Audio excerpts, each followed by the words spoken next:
Good morning friends, welcome to the point. इस video में हम एक बहुत ही कॉमन से टर्म को समझने की कोशिश करेंगे जिसे हम बोलते हैं जीडीपी।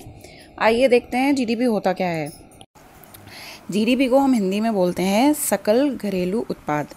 अब कुछ भी आगे समझने से पहले हम एक बार इसकी डेफिनेशन को गो थ्रू कर लेते हैं, फिर मैं आपको आराम से समझा दूंगी कि जीडीपी होता क्या है।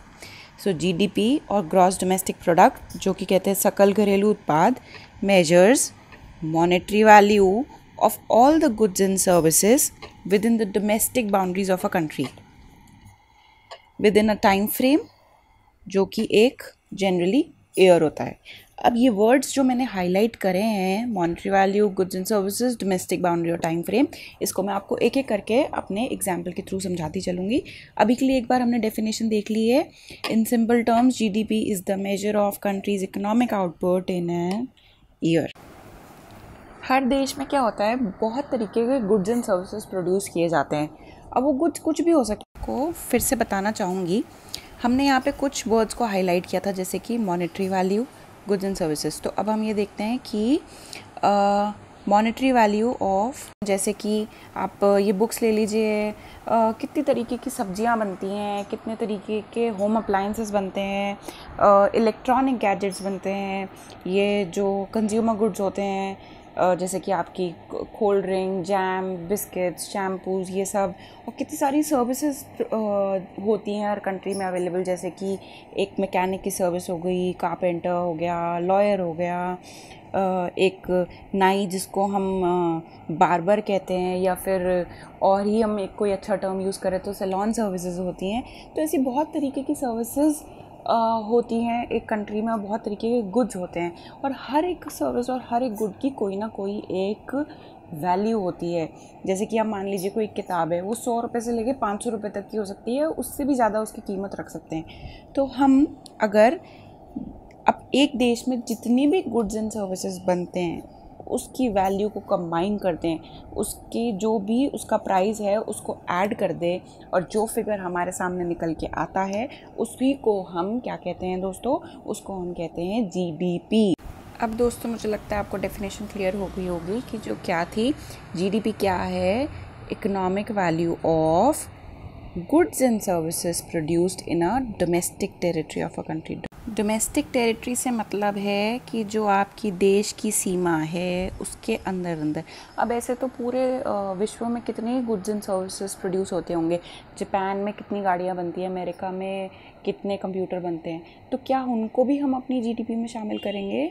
जी नहीं दोस्तों, हम सिर्फ उन्हीं गुड्स एंड सर्विसेज की वैल्यू को कैलकुलेशन में लेते हैं जो अपनी देश की सीमा के अंदर, जो कि कहते हैं डोमेस्टिक टेरिटरी के अंदर बनता है, उसकी वैल्यू ऐड होगी। अब नेक्स्ट स्लाइड पे चलते हैं और देखते हैं कि what does higher GDP mean. अब आप दोस्तों इस बात को समझने की कोशिश कीजिएगा कि जैसे हमने मान लिया कि 2019-20 में एक हाइपोथेटिकल फिगर ले रही हूँ, ठीक है। 1920 में जो गुड्स की वैल्यू बन के सामने आई थी फाइनेंशियल एंड होने पे, वो थी मान लीजिए 10,000 रुपये। अब हम चलते हैं 2021 में, अगर हमारा कैलकुलेशन आया 12,000 रुपये। क्या इससे अब हम ये समझे कि हमारे देश का आर्थिक विकास हो रहा है, या गरीबी कम हो रही है, या अब लोगों का जीवन अच्छा हो रहा है? क्योंकि जी हमने देखा हमारी जीडीपी बढ़ गई है, पिछले साल 10,000 थी, इस साल 12,000 हो गई है। आप लोगों का क्या सोचना है इस बारे में? सो माय डियर फ्रेंड्स, अगर जीडीपी 10,000 से 12,000 हो जाती है, या आप मान लीजिए ये तो डबल हो गई, 10 से 20,000 हो गई, इसका मतलब ये नहीं है कि देश में गरीबी कम हो गई। आइए इसको मैं पहले एक एग्जांपल से समझाती हूँ, फिर आपको ये बात पूरी समझ आ जाएगी।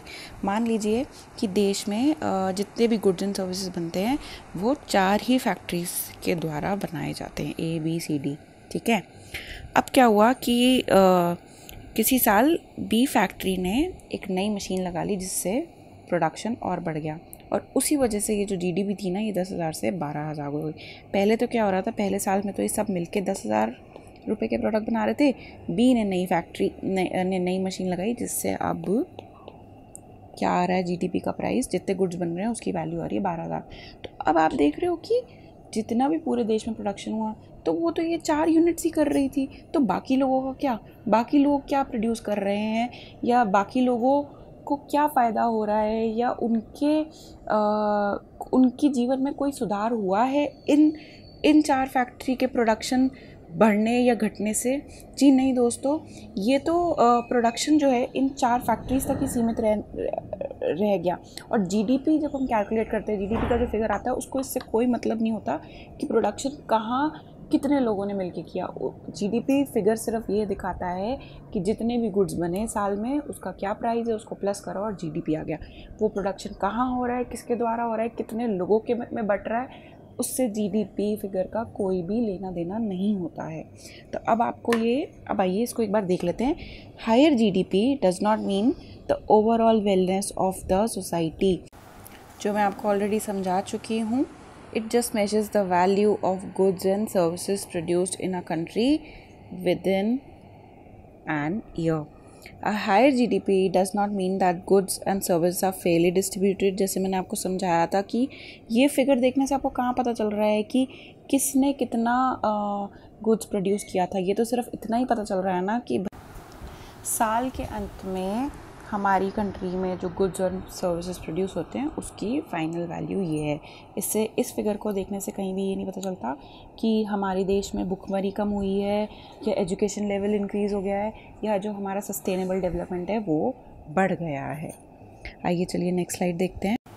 इस स्लाइड में हम देखेंगे लिमिटेशंस ऑफ जीडीपी। जीडीपी क्या क्या चीज़ें कवर नहीं कर पाता है। First thing, it is not a measure of human wellbeing. मैं आपको समझाया था कि जीडीपी 10,000 से 12,000 हो गई, तो इसमें से कहाँ ये डिनोट हो रहा है कि हमारा लिविंग का तरीका अच्छा हो गया है, या एजुकेशन लेवल बढ़ गया है कंट्री में, या जो भुखमरी है या माल न्यूट्रिशन है बच्चों में वो कम हो गया है।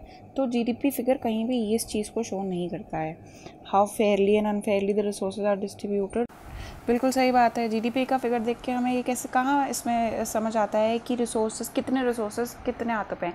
ये तो आपको पता ही होगा कि हमारे देश में जितने रिसोर्सेज हैं उसमें से 90% रिसोर्सेज कुछ 10% लोगों के हाथ में ही हैं। लेकिन जीडीपी फिगर आपको देख के समझ आता है कहीं पे कि किसके हाथ में कितने रिसोर्सेज हैं, नहीं आता है।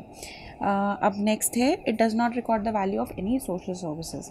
अब सोशल सर्विस कैसे हो गई? जैसे अब हमारी मम्मी है, वो हमारे लिए खाना बनाती है, उसकी कोई इकोनॉमिक वैल्यू तो लगाता नहीं है। तो या कोई जो टीचर है स्कूल में पढ़ाती है वो घर जाके अपने बच्चों को भी तो पढ़ाती होंगी ना। तो ये सब की वैल्यू एक तो पहली बार लगा ही नहीं जा सकती, और अगर लगा भी लें तो उसको हम जीडीपी में ऐड नहीं करते, क्योंकि हम तो जीडीपी में सिर्फ क्या ऐड करते हैं, इसकी डेफिनेशन में अगर मैंने आपको याद हो हाईलाइट भी किया होगा, economic value of goods and services को ऐड करते हैं। ठीक है। अब next point, how much the environment is being damage. अब हम ये तो देख के खुश हो गए जी कि हमारी जीडीपी 10 से 12,000 बढ़ गई है। अब इसको बढ़ाने के चक्कर में हमने कितने पेड़ों को काटा होगा, या हमने कितना हमारी रिवर्स को पोल्यूट किया होगा, या हमने कितने जंगल का सफाया किया होगा, ये सब भी इसमें नहीं मेजर होता है। Also it fails to record the transaction in underground economy.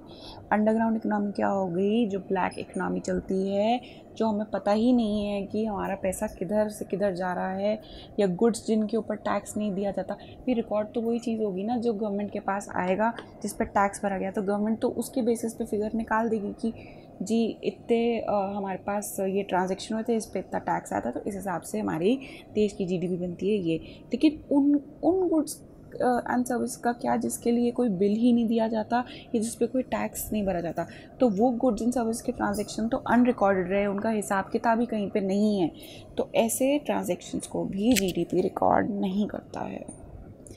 देखते हैं नेक्स्ट स्लाइड में क्या लिखा है। How is GDP calculated. अब जीडीपी कैलकुलेट करने के 3 तरीके हैं, उनका नाम अभी समझ लीजिए, इनको हम डिटेल में अपने आने वाले वीडियोस में देखेंगे। तो ये 3 तरीके हैं, expenditure method, income method and output approach. अभी के लिए आप सिर्फ ये नाम याद कर लीजिए, इनको हम बाद में डिटेल में पढ़ेंगे। अब हम देखते हैं इंडिया के जीडीपी ग्रोथ का ट्रेंड क्या था लास्ट 10 सालों में। तो अब ये देखिए, पहले जीडीपी बढ़ रही थी 5.5 के दर से, फिर बढ़ी 6.6, सबसे ज़्यादा जीडीपी ग्रोथ रेट। अब ये जो ग्राफ है वो ये नहीं दिखा रहा कि जीडीपी कितनी बढ़ रही है, ये दिखा रहा है कि जीडीपी किस ग्रोथ रेट, किस रेट से जीडीपी बढ़ रही है। ठीक है, तो फाइनेंशियल ईयर 17-18 में जीडीपी का ग्रोथ रेट था 8.2, फिर ये नीचे आ गया। और अब यहाँ आप देखिए, ये तो आपको पता ही होगा, बताने की मुझे ज़रूरत नहीं है कि जो हमारा लास्ट ईयर था फाइनेंशियल ईयर 2020, उसमें ये इतना कम क्यों हो गया। जी ऑब्वियस सी बात है, आपको पता ही है, हमारे प्यारे कोरोना की वजह से हो गया। ठीक है, अब ये धीरे धीरे फिर से ग्रोथ रेट बढ़ रहा है, क्योंकि गवर्नमेंट बहुत सारे मेजर्स ला रही है डिमांड बढ़ाने के लिए मार्केट में। तो बाकी आप जैसे कि देख रहे हैं ग्राफ में, हमारा फिर से ग्राफ ऊपर की तरफ बढ़ना चालू हुआ है।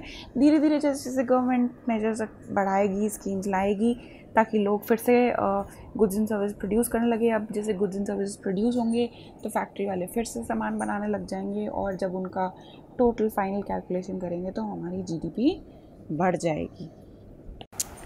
अब हम देखते हैं कि इंडिया की जो जीडीपी है उसमें कौन से सेक्टर का क्या कंट्रीब्यूशन रहता है।